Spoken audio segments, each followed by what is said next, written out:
Namaste everyone. In this video we're going to solve this particular problem. It was given to me by one of my colleagues, and he wanted to see he wanted me to solve it and find the solution for it. So let's go ahead and take a look at this problem. So if we have the coefficient of friction that's given us 0.25 under each of the body in the system, we have to determine how far and in what direction will the body B move in 5 seconds starting from rest. So we are interested in finding the movement of body B. Now the movement of body B will depend on the movement of A and C both. So first we would have to find out in what directions the bodies A and C are going to move. So for that, we'll just start with the static analysis. Of course, it's a problem of dynamic analysis, of course, but we are going to for a moment analyze this with the help of static analysis to just find out what direction will the two bodies be moving. Actually, fine. So let's go ahead and demo this, so that it's for me to do calculations on. All right, so now because this body here, okay, let's take this one. So this body is having a downward force of 5400, and it will have an upper force that will again depend on this thing. So we have two forces in upward direction, and because this is a pulley, both these forces are going to be the same. So it's going to be 2t here at the bottom, and because this is a static problem as of now, so whatever is downward force is going to be the upward force. So 2t is going to be equal to 4,000, and t is going to be 4,500 by 2. That's going to give us 2,700. So the value of t is 2,700, and the same value of t is going to act for these two objects as well. So let us consider this object for instance, and let's try to see what are the forces acting on this. So okay, let me take a different color so that it's visible. So this force is going to be T, then there's going to be a downward force, there's going to be a normal reaction, let's call it as N1. So this downward force is going to be 2,700, of course, and this angle here is theta, let us say, theta being this. So downward force is 2,700 newtons, and this is the other force.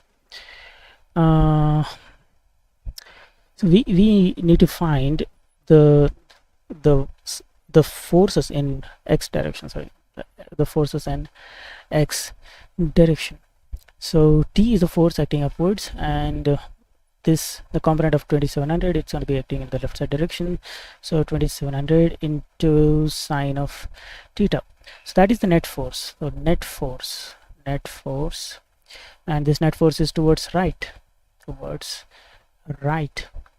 we need to find out what this value comes out to be.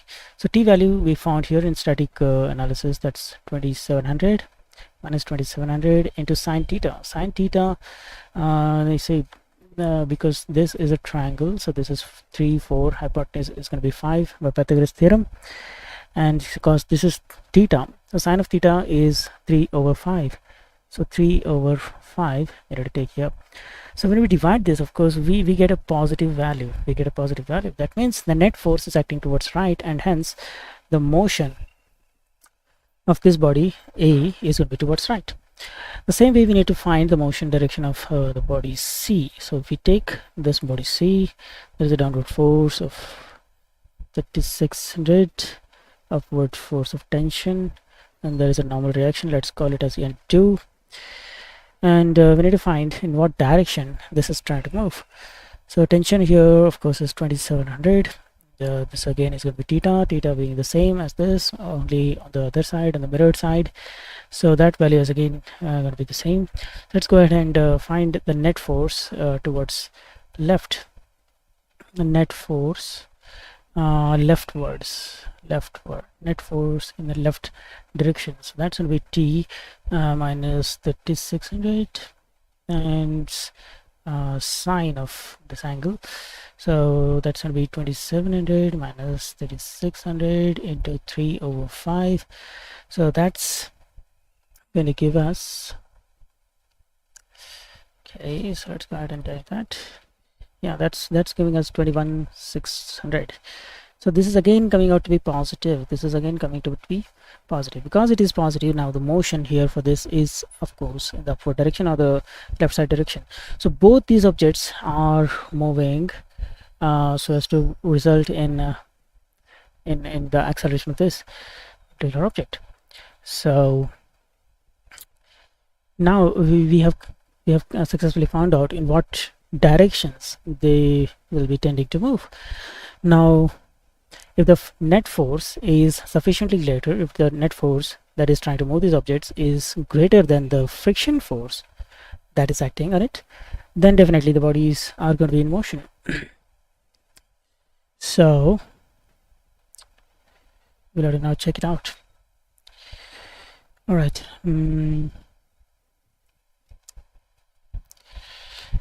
have been told to find out what. Okay, so now we know the direction in which B is going to be traveling, and we have to find how much it's going to move after 5 seconds from the rest. Okay, how far and what direction? So direction we've been able to find, and now we need to find in that direction how much it's going to move in 5 seconds. So there are multiple ways of doing that. You can just go ahead and try to find it out using the impulse momentum, work energy, and or whatnot. But since we already know the direction in which it's trying to move, okay, so we can't just take it. It's not independent. So we'll have to find T, and depending on T, we'll have to actually figure it out. Yeah, so definitely we'll have to actually use those methods wherever the final answer. So if we go ahead and try to use the work energy relation, it's asking for the time. So we'll have to first know the velocity after 5 seconds, and only then we'll be able to find how far it's going to travel. So there are a bunch of relations we could use. So it's not possible to solve with a single method, that's for sure. So we'll have to use a combination of two methods. So let's say first we use the work energy relation to find the velocity, the final velocity after 5 seconds, and then we'll have to go ahead and find the distance. So now the velocity, we will be able to find the distance. Is that so? So work energy relation, work energy, that's kinetic energy. So force into displacement is half mv square minus u square.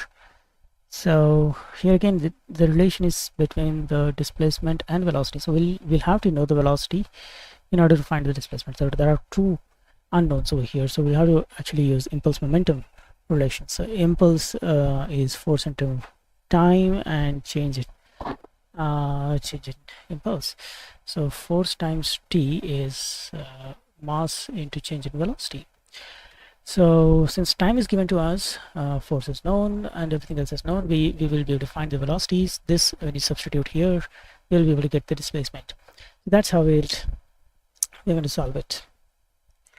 All right.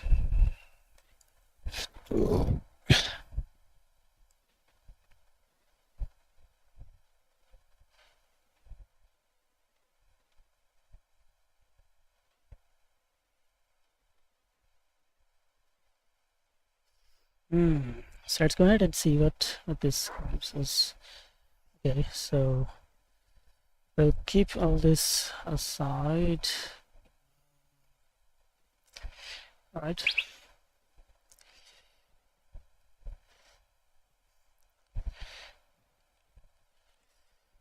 Just gonna keep it aside for now. Okay. So let's try to analyze it from new point. And now we are going to take all the bodies. And first, as I told, we are going to apply the impulse momentum relation. So impulse momentum relation. So impulse momentum relation tells us that the impulse, which is force times force multiplied with time, into will be equal to change in momentum. So now change in momentum is mass times final velocity minus initial velocity. So initial velocity being 0, we just have to take it as that. We know the time, and we have to apply this equation for all the three bodies. So now when it comes to velocity, we will have three different velocities. So I guess velocity v1, velocity v2, and the downward velocity will be average of these two. So v1 plus v2 over 2. So okay, so that has made it more complex. Let us see what we are able to do. So this is n1, this is 2700 into the vertical. So cos of theta is 4 over 5, sine of theta is 3 over 5. So because this is cos of theta, this is going to be 4 over 5, and the downward force is going to be 2700. Because it is moving upwards, the friction will be acting in the left side direction. This is going to be 0.25 times this whole value there. Let's call it as n1. So I'm going to use n1 over here. And then coming over here, we have the downward force, that is 5400, and there is no other force acting on this, so this is the only force which is acting over there. And coming over here, there is a downward force of 3600, and that reaction, let's call it as n2, and because the motion is upwards, the friction is going to be acting downwards. So 0.25 times n2. So n2 value here is going to be 3600 times cos of theta. Cos of theta is 4 over 5. So n2 value is this. So yeah, so we have all these. So let's go ahead and apply this here. We'll have to take force into time for all the bodies. So time is same for all of them, so let's take time as 5. So let's take the first object. What is the force acting on this object? Net force acting on this object. So net force is T in upward direction, and in the downward direction it's 2700 into sine of theta. Sine of theta is 3 over 5, and of course we have minus 0.25 times n1. N1 is 2700 times 4 over 5. So this is the force into time. This is the impulse for the first object. Then coming to the momentum for the first object, we'll have to take mass, that is 2700 by g times the final velocity, because initial of course is going to be 0, so it's going to be just v1. Okay, and let's go for the second object. Let's take it as b. Okay, so time here again is going to be the same. So force acting is this, and change in momentum, we'll have to take up 5400 divided by g, and the final velocity here is v1 plus v2 by 2. So there's one.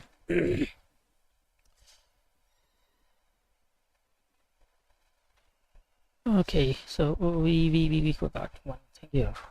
I guess we forgot one thing here. let's see if we look at it.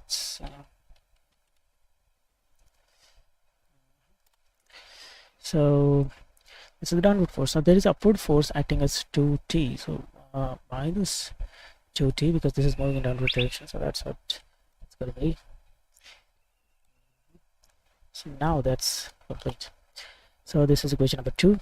And finally, coming for the third object, we have the same time acting for this as well, and the force that is putting it up is t, and then minus 3600 times sine of theta being 3/5 minus 3600 times 0.25. This is the friction force, of course, and multiplied by 4/5.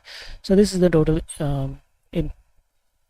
impulse for the third object, the object C. And then the change in momentum, that's going to be 3600 over g times velocity v1. Okay, so it's very complex for you all to imagine doing it like this. So there are adding all these, we're going to get a single equation, and we should be able to solve that equation to find the relation between v1 and v2. Somehow, some kind of relation we're going to find.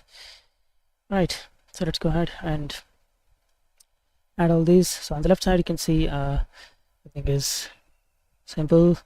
The tensions are going to cancel, the tensions are going to cancel, and we will just be left with some value. So let's find out that value over here. Okay,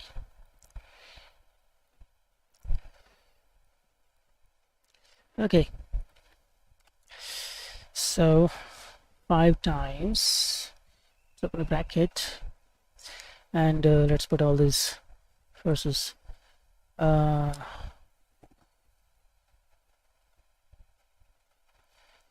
Okay, so this is going to be negative, so minus 2700 into 3/5 and minus 0.25 into 2700 into 4/5. Okay, that's going to be plus 5/400. Again, minus 3600 into 3/5. Again, minus 3600 into 0.25 into 4/5. So I guess we made a mistake. So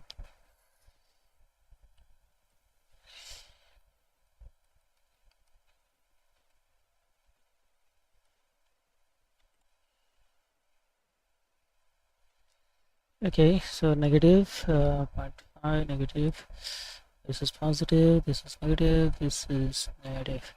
Right, so that gives us a value of 1800. So on the left side, 1800 is the value. Now coming over to the right side, this is here, like, let's see what we get adding all of this together. So 27.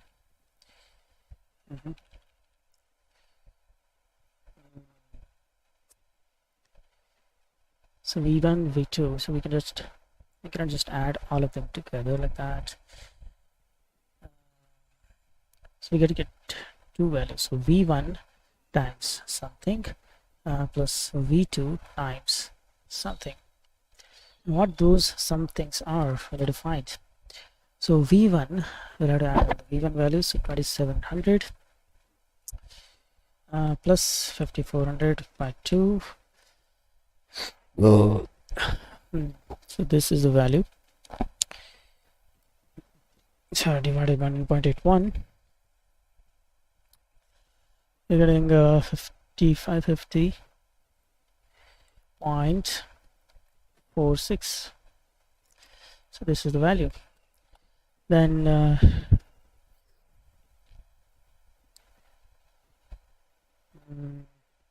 okay, so for v2 we need to find it for v2 next. Of course this is v2, 600 v2, yes. So we will have to take 600 plus 400 by 2. It's divided by 2.81. So 642.20. All right. So now we got this equation. This equation helps us in a way to have a solution in a kind. And not really sure. So we got a relation between velocity v1 and v2. And this relation we can probably substitute in the second equation, and that is work energy related equation, and we're going to get a complete solution. All right, so let me take this for now, keep it aside over here, and now I have to use the work energy relation. So let's go ahead and use work energy relation. All right, so work energy relation tells us that work is equal to kinetic, the change in kinetic energy. So we have to take this for all of them once again. So this is going to be the force for the first object. So let's again have to take the force. So that is T, just putting it in upward direction, minus 2700 into sine of theta being 3/5. And one more minus, that is 0.25 times 2700 times cos of theta, that is 4/5. So this is the net force acting on the object in the right side direction. This multiplied with displacement, that is S1. So displacement here is going to be different from the displacement on the right side. Wow, this is keeping on growing, becoming more complex. I don't know if we'll be able to solve it completely with this method, so I'll have to probably go ahead with the D'Alembert's principle and have to solve each of them separately to find the different accelerations, and probably that's when it's going to come out solved.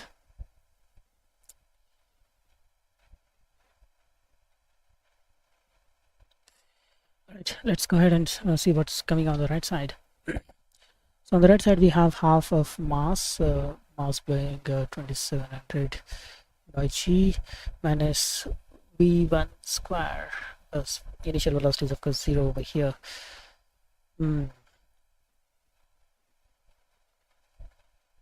Here this is like, okay, let's go ahead and see what is the displacement of the second object. Now the displacement the second object will be average of the two displacements, S1 and S2. So S1 plus S2 over 2 will be the displacement, and the force acting on this is 400. And of course we'll have to probably take the tensions as well. So this is the force in the downward direction, minus 2t is the force in upward direction. Okay,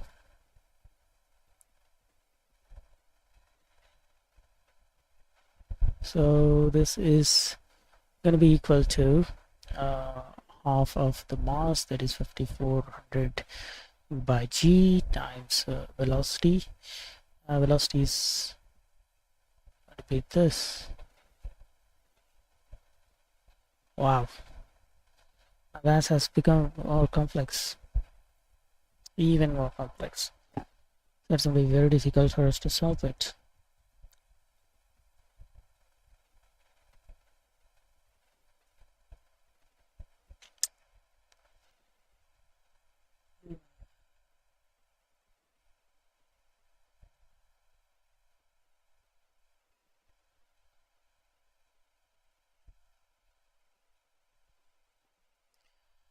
Oh,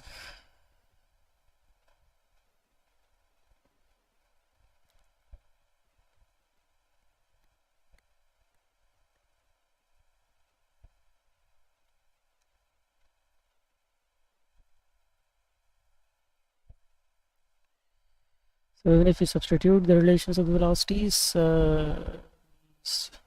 still have the problem of displacement, which we won't be able to solve unless both of them are taken care of individually. So I guess this method will not be able to provide us a solution you'll have to probably go ahead with the D'Alembert's principle, and then you'll have to solve it accordingly. Aha, too bad. So all this has led to nothing. Let's see if you're able to go duplicate the keyframe. We just so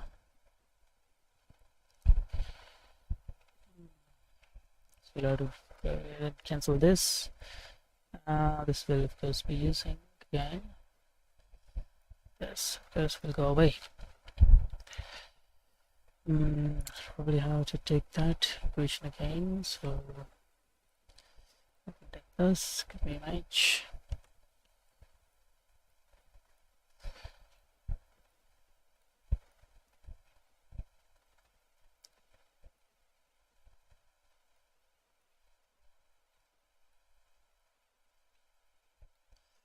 There.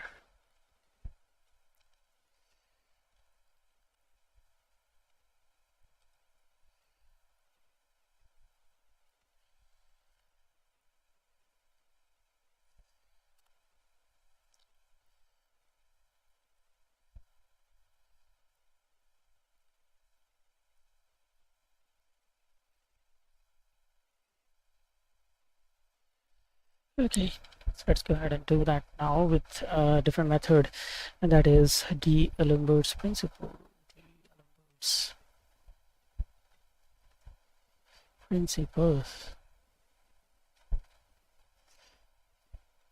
So D'Alembert's principle, we'll have to take each body individually, and we'll have to find we'll have to take their free body diagrams and then solve it accordingly. So let's go ahead and take the first body, and that's alright. So a rectangle.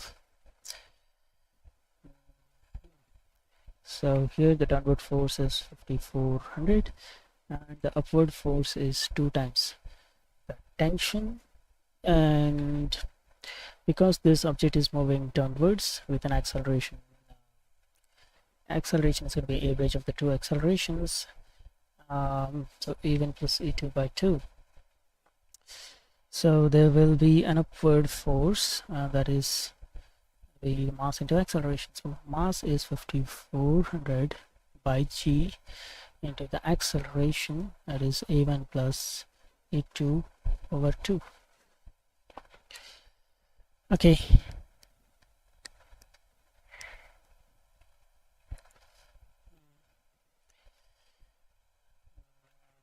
Take this, put it aside so that I get some time, some space over here for writing the equations. So we'll have to, of course, take the sum of all the vertical components to be 0. Let's take all the upward forces. That's 2t plus 5400 by g times A1 plus E2 over 2. That's unity take minus 5400 equals 0. This is our equation 1. So we have 3 unknowns over here. So t, A1 and A2, those are the 3 unknowns. Let's take the second object. So that we can take objects like this. Take this.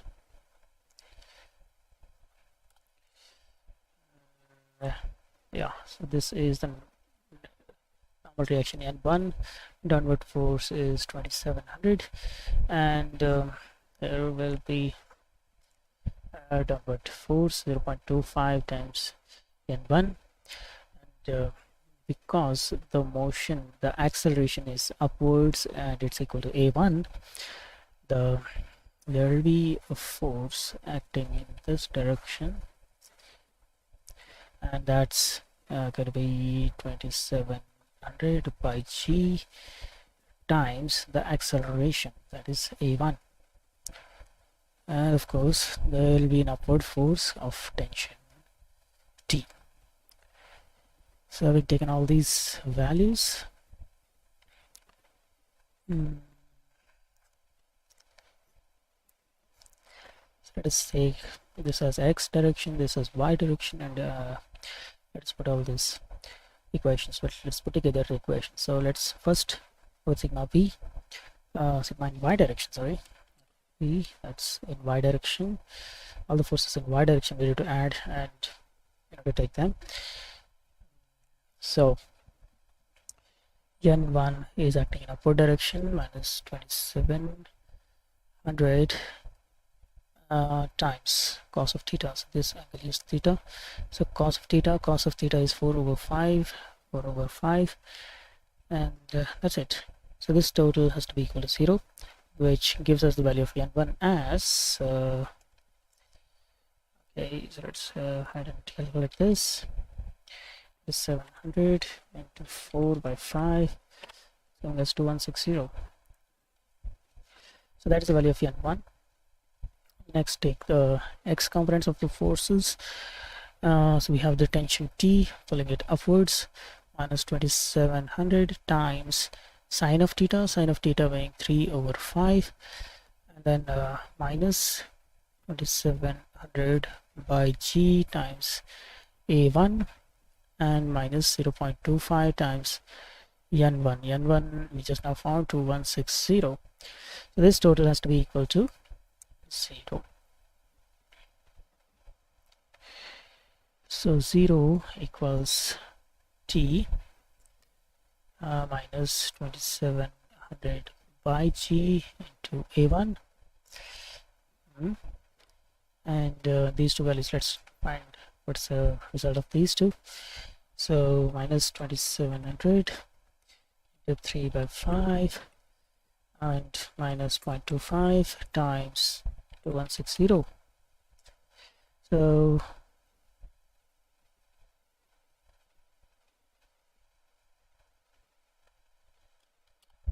that's giving me minus 2160. Minus 2160. So this is our equation 1. I can just do one thing. We can just send this value here to the other side, where it becomes positive, and this is our equation number 2. So this here is our equation 1. This here is our equation 2. Now we need to take another equation that's for the object C.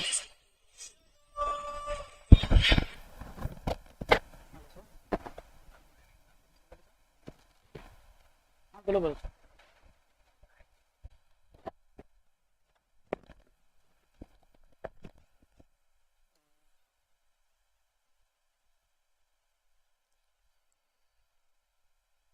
Okay.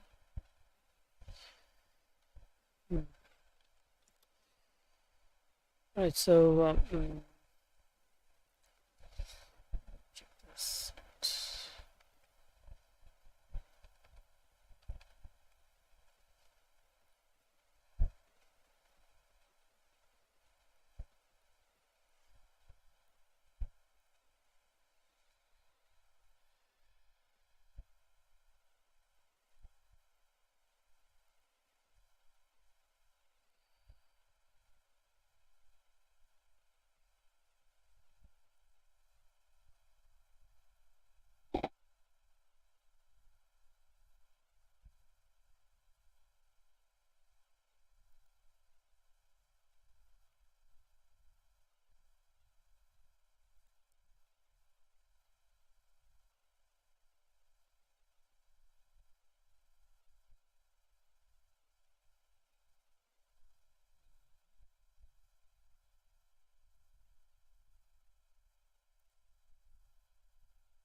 Right.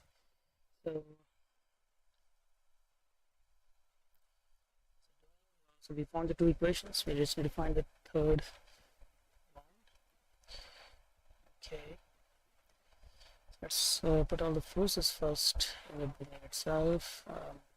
So there will be a normal reaction here. Let's call it as N1. It's obviously rotating in the right direction, and its motion is only left side direction, so there will be the friction is going to be 0.25 times n1. So now, okay, so let's take the x and y directions. So this is y, this is x.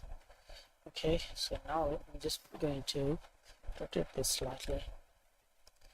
Okay, so this direction, this is how it's going to be. Right. So let's go ahead and put on the forces once again. So we have a downward force here and the downward force being 3600, and there will be the tension T, which is putting it upwards, and force here, that is 3600 by G times the acceleration, that is A2. Okay, so these are all the forces that are acting over there. So should now be solving them all. So let's first do this side like this here, and try to focus our attention on this thing over here. So once again, I'll have to start with the summation of forces in y direction. We have the force n1 minus 3600 times cos of theta, and cos of theta is 4/5. There are no other forces in y direction, so this is to be equal to 0, and thus we get the value of n1 as 3600 times 4/5 is 2800 880 newtons. Then sigma x is force. So the tension T is left side, x will take into positive this side. So let's go ahead and take the forces in positive direction. 3600 by G times acceleration A2. Then my answer plus 3600 into sine of theta by 3/5, and then okay, so we're taking this, we're taking the component of this, so we have to take this 0.25 times n1, and tension is acting on the left side, so it's going to be minus t. So this total has to be again equal to 0. So acceleration A2 is not known, T is not known, remaining everything is known. So will we be able to calculate? So n1 value we have calculated, that is 2880. So let's calculate that value over here, and we'll have to probably send a few terms here and there. So tension T, you can take it on the left side because this is going to be equal to 0. So T becomes positive, minus 3600 over G times A2. That's equal to this side. We'll have to find this total. That is 600 into 3/5 plus 0.25 into 2880. That's 2880. That is equation number 3. So now here we have 3 equations with us, and we have a total of 3 unknowns. So we should be able to find them without any problem.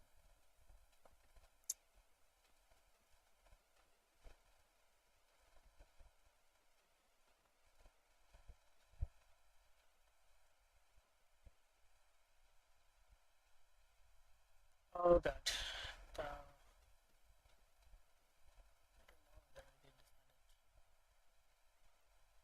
Still not full.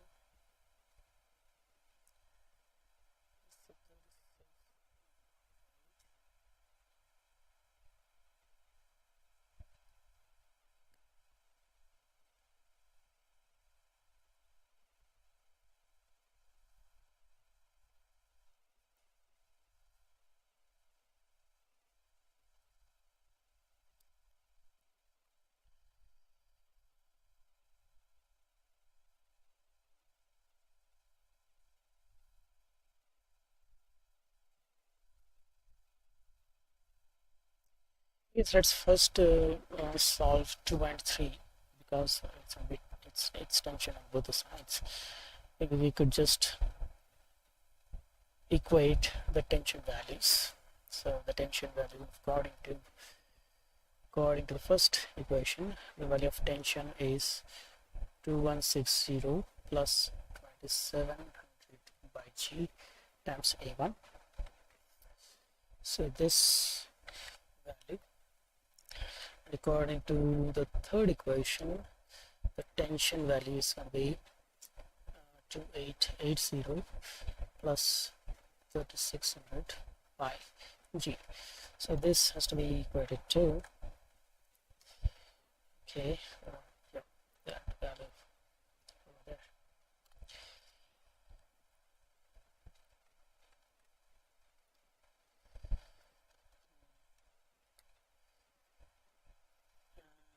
So here we missed something, right? Yes, here we missed this thing. This is A2. This is equal to that thing. Right. So now we have got a relation between A1 and A2.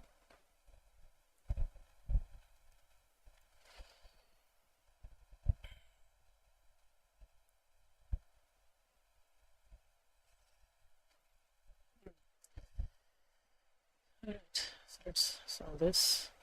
It's not simple. It's going to be a bit tough, but we have to do it anyway. So 2880 is 2160.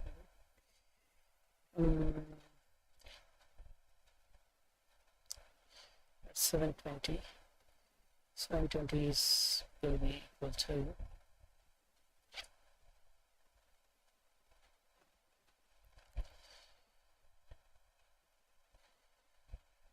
okay, so 36 it's 4, 7 minus 3. So 900 can be taken common, 900 by G can be taken common. We will be left with 4 times A2 plus, that's going to be 3 times. So 3 times A1 plus 4 times A2. That's the equation we are getting. Okay.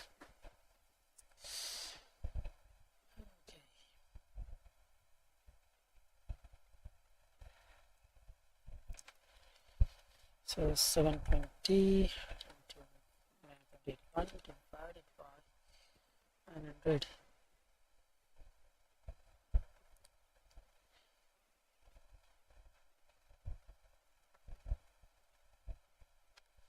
$7.848 is equal to 3 times A1 plus 4 times A2. So this relation, even if it use it over there, you still have the problem with tension.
Right, so we have three equations.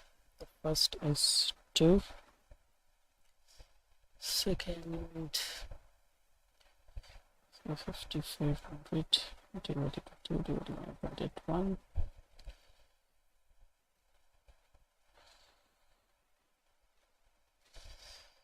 Okay, so what I'll do is I'll take x, y, and z, the three equations, and let's just solve it directly. So in place of x we have t, in place of y let's say a1, in place of z a2. So first equation the coefficients are 2 and then calculate it, and for c that's a2, that's again going to be the same.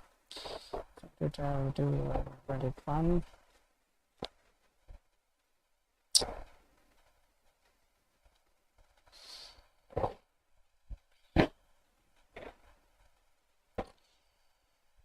Constant on the other side, that is 5400. The second equation, the coefficient is 1. The coefficient of a1 is minus 2700 divided by 1, and value constant. Okay, so this is 0, and value constant on the side is 2160. And the third equation is again t, that is 1. Equation of a1 is 0. Equation of a2, that is 3600 divided by 1, and constant on the other side, that is 2880. Okay, so we got the value of x, that is the value of t as 2400, the value of a1 0.872, and the value of a2 1.308. So this is meter per second square, this is in newtons. All right. Okay, so solving the three equations, we have got all the accelerations, and now probably be using the acceleration we'll have to find the displacement after that amount of time. So we are supposed to find the displacement for C, for the body B after 5 seconds. So body B is moving with acceleration a1, and rapidity u. So displacement is ut plus half at square. So displacement, because this is the first body, so it's going to be 1, this is going to be 1, u of course is 0 for all of them, so we'll have to take it as half 0.872 times t square. T is being 5 square, so that's 0.872 into 5 by 2, so 10.9 meters is the answer. Fine, so we found that we were unable to solve this problem by using the work inertia or impulse momentum relation. It was very difficult, the equations were very complicated, and we had to resort to application of D'Alembert's principle with free body diagram of all the three objects in order to be able to actually find these values. I guess this initial calculation and the static analysis, even the static analysis will not be of any significance here. We could you just take the accelerations in whatever direction you want from that's not going to work, because yeah, I guess the initial static analysis is going to be needed.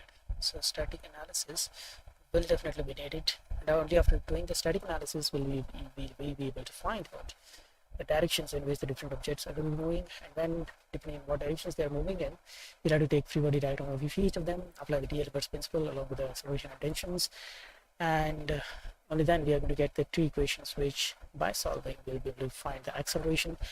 And once we have clarity about acceleration, we can just use the constant acceleration equation for displacement to find what is the displacement. So hope you have understood this particular problem, and this spent a lot of time, I guess. So we spent almost 15 minutes solving this particular problem, but I guess it was worth it. So now I do understand that if there are it's such a complex problem, then the acceleration, velocity, and displacement is going to be average of two values, then it's better to go ahead with Hilbert's principle instead of trying to struggle with the impulse momentum or work in virtual relations. So that's it. This particular video. We'll see you next some other time.